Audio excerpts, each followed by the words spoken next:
போறேன் நான். என்ன நடந்துச்சு? 15 நாளா வண்டி ஏன் சார் வச்சிருந்தீங்க சொல்லுங்க சார். நீங்க அது கேட்டலாம். என்ன தப்பு பண்ணாவன்? சரி வாங்க அதுக்கு திருட்டு வேலை பண்ணானா? 2 நிமிஷம் நான் கேட்டுறேன். நீங்க எங்க போலீஸ் பண்ற அராஜகத்தை மக்கள் தெரிஞ்சுக்கிட்டோம் சார். தடுக்காதீங்க சார். என்ன தடுக்கலண்ணா, அது என்னன்னு கேட்டுறோம். 2 நிமிஷம் வாங்க. நீங்க பைக்கை கொடுங்க. என்கிட்ட பேசுறதுக்கு ஒன்றும் இல்லை. நீங்க பைக் கொடுங்க.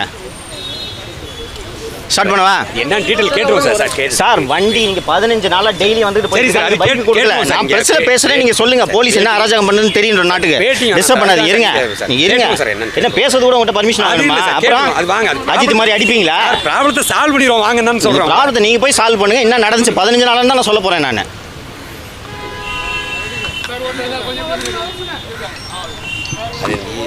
சால்வ் பண்ணக்கூடிய ப்ராப்ளம் தான் சார். பண்ணிடுவோம். நீங்க 15 நாளா சால்வ் பண்ணிருக்கணும் சார். சரி சார். சரி வாங்க சார். வாங்க சால்வ் பண்ணிடுவோம் சார். அது ஒன்றும் இஷ்யூ இல்லை சார். வாங்க சார்.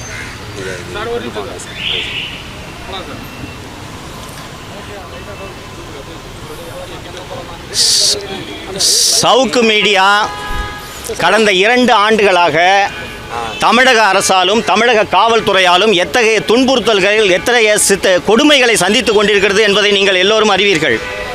என் வீட்டில் மலம் ஊற்றப்பட்டது, சாக்கடை ஊற்றப்பட்டது, என் மீது பொய் வழக்கு போடப்பட்டது, கஞ்சா வழக்கு போட்டப்பட்டது, 2 முறை குண்டர் சட்டத்தை நான் சந்தித்திருக்கிறேன். இதற்கெல்லாம் பிறகு ஒரு அலுவலகம் கிடைத்து இந்த அலுவலகத்தில் தொடர்ந்து என்னுடைய மீடியா பணியை நான் செய்து கொண்டிருக்கிறேன். இந்த நிலையில் கடந்த ஒரு 20 நாட்களுக்கு முன்பாக என்னுடைய அலுவலகத்தில் வேலை செய்யக்கூடிய கேமராமேன் எடிட்டர்கள் 2 பேர், திரு சத்யமூர்த்தி மற்றும் திரு ஜெயபிரகாஷ், கேமராமேன் ஒருத்தர், எடிட்டர் ஒருத்தர், அவர்களுடைய வீட்டுக்கு இரவு 12 மணிக்கு 15 காவல்துறையினர் சென்று அவர்களது 2 பேரோட பைக்கை தூக்கிட்டு போயிருக்காங்க. என்ன காரணம்னு சொன்னாங்கன்னா, உங்கள் பைக்கு அஃபென்ஸில் சம்மந்தப்பட்டிருக்குன்னு சொன்னாங்க. மறுநாள் காலையில் நான் தலைமைச் செயலகம் சென்று உள்துறை செயலாளரை சந்தித்து இந்த மாதிரி மீடியா நடத்த விடாமல் ஹாரஸ் பண்ணுறாங்கன்ட்டு நான் புகார் அளித்து விட்டு வந்த பிறகு அன்று மாலை அவர்களுடைய 2 வாகனங்களும் கொடுக்கப்பட்டது. இதற்கு பிறகு என்னுடைய அலுவலகத்தில் கேமராமேனாக பணியாற்றக்கூடிய இந்த பையன் பிரசாத், இவர் மிகவும் ஏழ்மையான குடும்பத்தை சேர்ந்தவர். எங்கள் அலுவலகத்தில் கேமராமேனாக வேலை செஞ்சுக்கிட்டு வேலை முடிஞ்சோடனே நைட்டு போய் ஜொமேட்டோ வண்டி ஓட்டி இவர் சம்பாதிக்கிறாருன்னா அப்போ எந்த அளவுக்கு இவர் குடும்ப வறுமையில் இருக்கும்னு நீங்கள் பார்த்துக்குங்க. இவர் வேலை செய்து கொண்டிருந்தார். அலுவலகத்தை விட்டு வெளியில் வந்த உடனே வெளியில் அங்கே அந்த காம்பவுண்டை திரும்பின உடனே காவல்துறையினர், இந்த போக்குவரத்து காவல்துறையினர் வந்து இவரோட பைக்கை தூக்கிட்டு போய் 15 நாட்கள் ஆகிறது.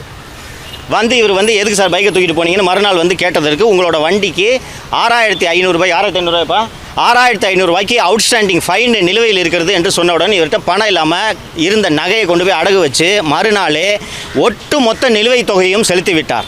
இந்த நிலுவைத் தொகையை செலுத்தி 16 நாட்கள் இன்றோடு ஆகிறது.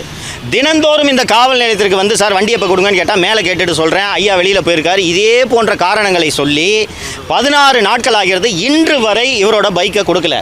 நேற்று இந்த அஜித்குமாரை அடித்து கொண்டதற்காக முதலமைச்சர் அவங்க வீட்டுக்கு ஃபோன் பண்ணி மன்னிப்பு கேட்குறாரு. இந்த தமிழ்நாடு மற்றும் சென்னை காவல்துறையோட இந்த செயல்பாடுகள்னால முதலமைச்சர் தினந்தோறும் ஒவ்வொருவரிடமும் மன்னிப்பு கேட்க வேண்டும். அந்த அளவுக்கு அவலமான சூழ்நிலையில் தான் தமிழக காவல்துறை இருக்கிறது என்பதை இந்த நாட்டு மக்கள் புரிந்து கொள்ள வேண்டும். இன்றைக்கி இந்த டிராஃபிக் அஃபென்ஸுக்கு இப்படி சொல்கிறாங்க. நீங்கள் சென்னை அண்ணா நகர் 2nd அவென்யூக்கு போய் பார்த்தீங்கன்னா அங்கே சந்தோஷ் ஸ்டோர்ஸ்னு ஒரு சூப்பர் மார்க்கெட் இருக்குது. நீங்கள் யார் போனீங்கனாலும் தெரியும்.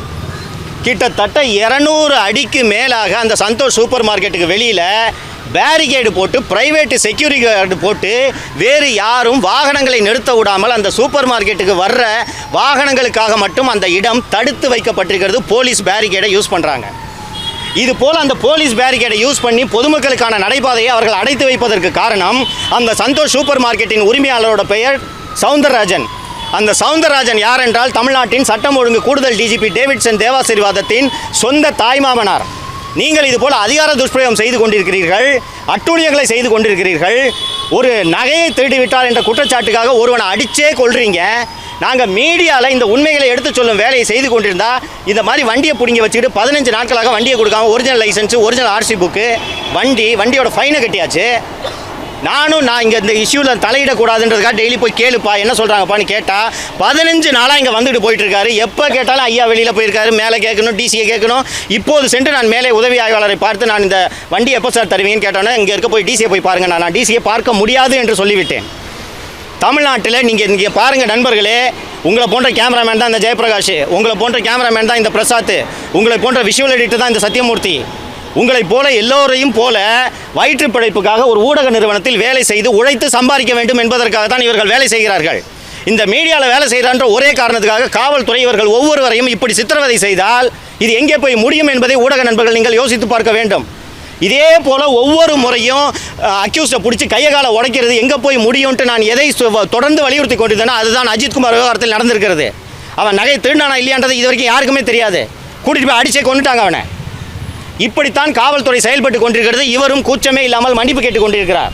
இன்றைக்கி இங்கே இந்த பிரசாத்துக்கு நடந்தது, ஜெயபிரகாஷ்க்கு நடந்தது, சத்தியமூர்த்திக்கு நடந்தது, நாளை உங்கள் ஒவ்வொருவருக்கும் நடக்கும்.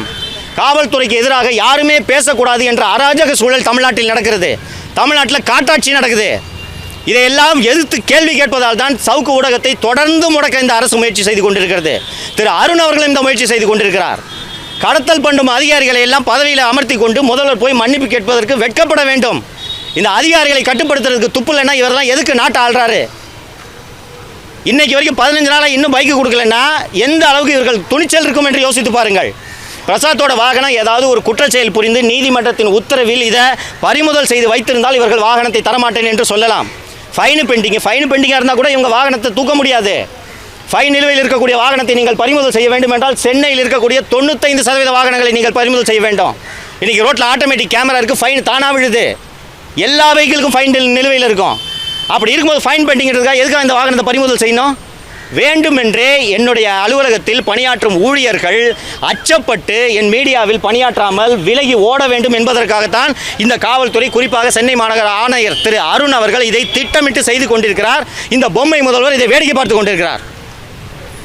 எது கொஸ்டின்ஸ் இருக்கா பிரதர்? இப்போ கேட்குறேன் சார், வண்டி எங்கே இருக்குது, சாவி கொடுத்துருங்க சார் சொல்லி கேட்கும்போது போய் டிசியை பாருங்கன்னு சொல்கிறாங்க. நான் கேட்டேன் சார், ஃபைனை கட்டியாச்சு, அவுட்ஸ்டாண்டிங் இல்லை, எந்த பவர் அடிப்படையில் நீங்கள் வெஹிக்கிளை டீடைன் பண்ணி வைக்கிறீங்க என்ன கேட்கும்போது நீங்கள் போய் டிசியை ஒரு வார்த்தை பார்த்துருங்கன்னா நான் டிசியெல்லாம் பார்க்க முடியாது சார், வண்டியை கொடுக்க வேண்டிய நீங்கள் தான் சீஸ் பண்ணது, வண்டி நீங்கள் தான் கொடுக்கணும், நான் டிசியை பார்க்க முடியாதுன்னு சொல்லிட்டு தான் வந்தேன்.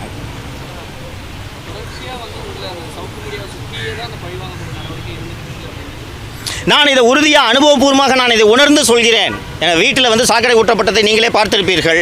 நீங்கள் அதுக்கு முன்னாடி பிரசாத்தோட வண்டியை தூக்குறாங்க, எடிட்டர் சத்தியமூர்த்தியோட வண்டியை தூக்குறாங்க. வண்டியில் ஃபைன் அவுட்ஸ்டாண்டிங் தான் கூட ராத்திரி 12 மணிக்கு எதுக்கு சார் நீங்கள் வண்டியை தூக்கணும்? நான் தலைமை செயலகத்தில் பத்திரிகையாளர் சந்தித்த போது இதை பற்றி விரிவாக கூறினேன். வண்டியில் ஃபைன் அவுட்ஸ்டாண்டிங் இருந்துச்சுன்னா ராத்திரி 12 மணிக்கு அசோக் நகர் ஏசி தலைமையில் 13 காவல்துறையினர் எதற்காக வீட்டிலிருந்து வண்டியை தூக்க வேண்டும்? இது சவுக்கு மீடியாவுக்கு எதிராக திட்டமிட்டு செய்யப்படும் சதி என்று உங்களுக்கு புரியவில்லையா? இதை வேண்டுமென்றே செய்கிறார்கள். இதை இந்த முதல்வர் வேடிக்கை பார்த்து கொண்டிருப்பது தான் எனக்கு வருத்தமாக இருக்கிறது. நான் தொடர்ந்து பதிவு செஞ்சுக்கிட்டு இருக்கேன். இந்த அதிகாரிகள் வேண்டுமென்றே இதை செய்கிறார்கள். இந்த அதிகாரியை கட்டுப்படுத்துறது கூட துப்பில்லாத இந்த முதல்வர் எப்படி இந்த நாட்டை ஆழ்வார் என்பதை யோசித்து பாருங்கள் நீங்கள். சரி,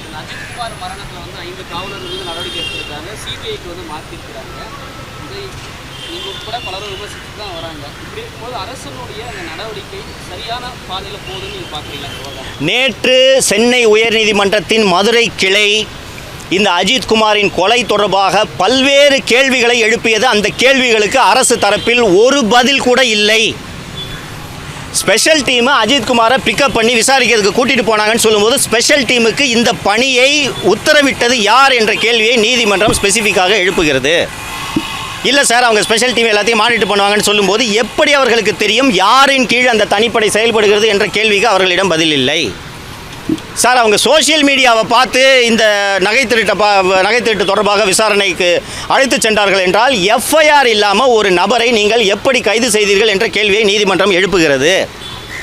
அதே போல் நேற்று சம்பவம் நடந்த இடத்தில் உடைந்து கிடந்த அந்த பைப்புகள், அஜித்குமார் சிறுநீர் கழித்த அந்த தடயங்கள், இவற்றை எல்லாம் பாதுகாப்பதற்கு பதிலாக ஒரு கூடுதல் எஸ்பி, இதை விசாரணை செய்யக்கூடிய ஒரு கூடுதல் எஸ்பி காலையில் நீதித்துறை நடுவர் வருவதற்கு முன்பாகவே அந்த இடத்திற்கு சென்று எல்லாவற்றையும் ஒரு கோணியில் வாரிக்கொண்டு சென்று விட்டார் என்று நீதிமன்றத்தில் வழக்கறிஞர் திரு ஹென்றி டிஃபன் அவர்கள் தெரிவித்த போது இந்த வழக்கில் தடயங்கள் அழிக்கப்பட்டுவிடும், சிபிஐக்கு நாங்கள் மாற்றுகிறோம் என்பதை உயர்நீதிமன்றத்தில் வழக்கறிஞர் தெரிவித்த போது கூட சிபிஐ இந்த விசாரணையை கையில் எடுப்பதற்குள் தமிழக காவல்துறையினர் இந்த வழக்கில் தடயங்களை அழித்து விடுவார் என்ற சந்தேகம் நீதிமன்றத்திற்கு ஏற்பட்டதன் காரணமாகத்தான் மதுரை மாவட்ட அமர்வு நீதிபதியை உடனடியாக இந்த வழக்கின் விசாரணையை உடனடியாக கையில் எடுங்கள் என்று சொல்லி இந்த தடயங்கள் அத்தனையையும் சேகரித்து மதுரை உயர்நீதிமன்றத்திற்குள் மதுரை மாவட்ட நீதிமன்றத்தில் இந்த வழக்கின் தடயங்களை வைத்திருக்க வேண்டும் என்று நீதிமன்றம் உத்தரவிட்டதற்கு என்பதற்கு காரணம் ஒரு குற்றத்தை செய்ததோடு இல்லாமல் அந்த குற்றத்தின் தடயங்களை அழிப்பதற்கான வேலையில்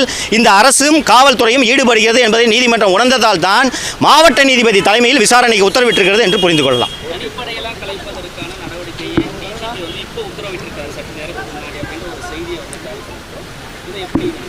இதெல்லாம் வரவேற்க தகுந்த ஒரு விஷயம்தான். இது போன்ற தனிப்படைகள் இந்த சிவகங்கையில் இருக்கக்கூடிய இந்த தனிப்படையை எடுத்துக்கிட்டிங்கன்னா அந்த உள்ளூரில் விசாரித்த போது இந்த தனிப்படையினர் எந்த விதமான சட்டங்களுக்கோ விதிகளுக்கோ உட்படாமல் தான் தோன்றித்தனமாக செயல்பட்டார்கள். ஊரில் யாரை வேண்டுமானாலும் எடுத்து அவர்கள் தாக்குவார்கள்.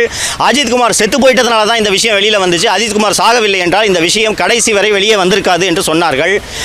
டிஜிபி அவர்கள் இந்த தனிப்படைகளை கலைத்து உத்தரவிட்டது என்பது வரவேற்க தகுந்த நடவடிக்கையாக நான் பார்க்கிறேன். இதை முன்பே செய்திருக்க வேண்டும்.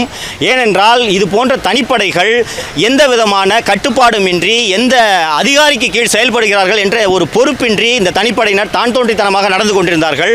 ஸோ ஒரு அக்கௌண்டபிலிட்டி இல்லாமல் இருக்கக்கூடிய இந்த தனிப்படையை கலைத்தது டிஜிபி எடுத்த சரியான நடவடிக்கை என்று தான் நான் பார்க்கிறேன். காவல் நிலையங்களுக்கு வரும் பொதுமக்களிடம் காவல்துறையினர் கண்ணியமாக நடந்து கொள்ளணும் சொல்லி முதல்வரே சொல்லியிருக்கிறாங்க. இப்படி இருக்க சூழலில் இவங்களுக்குலாம் இப்படி நடக்குதுன்னும் போது முதல்வரோட செயலை மீறுறாங்களா காவல்துறை?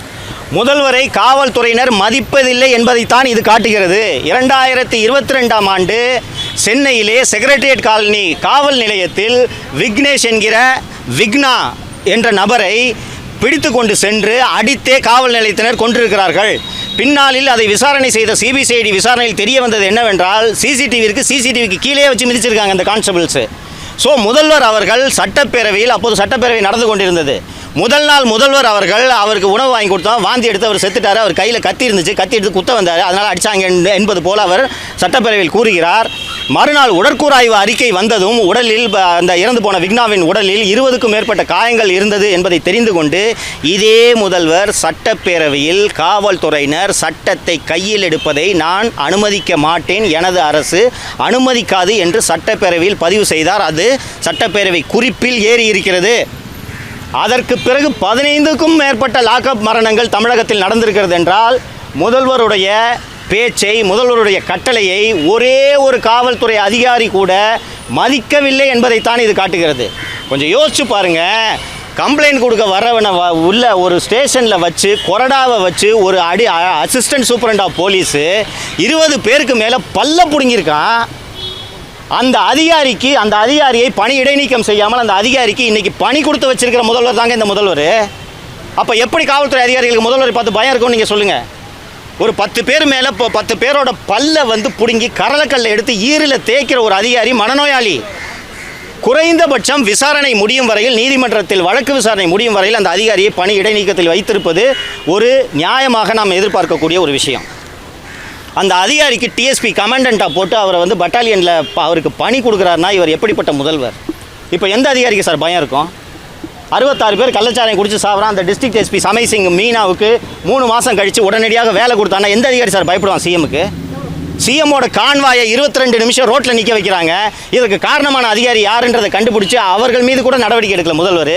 எப்படி பயப்படுவாங்க அதிகாரிங்க? சென்னை விமான சாகச நிகழ்ச்சியில் 5 பேர் சாகுறாங்க. இந்த 5 பேர் செத்ததுக்கு யாராவது ஒரு அதிகாரி பொறுப்பாக இருக்க வேண்டும் அல்லவா?